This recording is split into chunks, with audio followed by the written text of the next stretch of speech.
Hindustani news channel. सोलापूरला पुरवठा होणारा पिण्याचा पाणी कशा प्रकारे प्रदूषित होतो आपण पाहूया या बातमीपत्रात.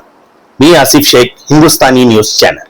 सोलापूरचं पाणी पुण्यामुळे विषारी होत आहे. सोलापूरकर जे पाणी पितात त्याचा प्रवास पुण्यातून होतो. भीमा नदीचा उगम भीमाशंकर येथे होतो आणि सुरुवातीला तिचं पाणी अतिशय स्वच्छ असतं, पण पुढे पवना, इंद्रायणी, भामा, मुळा आणि मुठा या नद्या तिला येऊन मिळतात आणि इथूनच सुरू होते प्रदूषणाची कहाणी. अनेक अहवालानुसार पुणे आणि पिंपरी चिंचवड परिसरातील औद्योगिक सांडपाणी आणि रासायनिक प्रदूषण भीमा नदीत मिसळतं आणि हेच पाणी पुढे जाऊन उजनी धरणात येऊन साचतं आणि उजनी धरणातून सोलापूर जिल्ह्यातील लाखो लोकांना पाणी पुरवठा केला जातो. म्हणजे पुण्यात नदीत सोडलेलं जाणारं प्रदूषित पाणी शेवटी सोलापूरकरांच्या घरापर्यंत पोहोचतं. पण परिणाम फक्त पिण्याच्या पाण्यावर होत नाही. हेच पाणी शेतीसाठी वापरलं जातं. ऊस, केळी आणि इतर पिकांना दिलं जातं आणि प्रदूषित पाण्यामुळे जमिनीच्या गुणवत्तेवरही त्याचा परिणाम होत असल्याची चिंता व्यक्त केली जाते. पण सर्वात धक्कादायक दावा कोणता माहितीये? स्थानिकांच्या मते करमाळा, केम आणि अकलूज परिसरात मूतखड्याचे आणि कॅन्सर सारख्या